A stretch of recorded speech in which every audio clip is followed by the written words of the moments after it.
Kundër.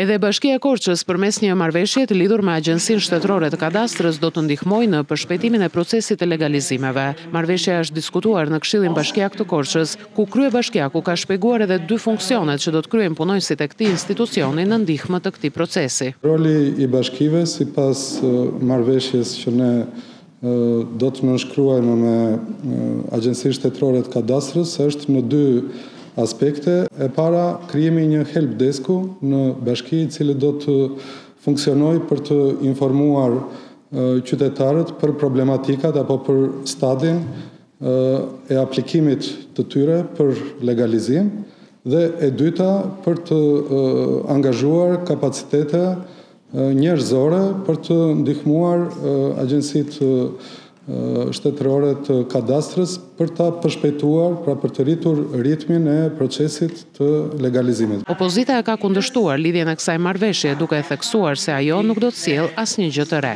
Kjo marrëveshje nuk sjell asgjë të re.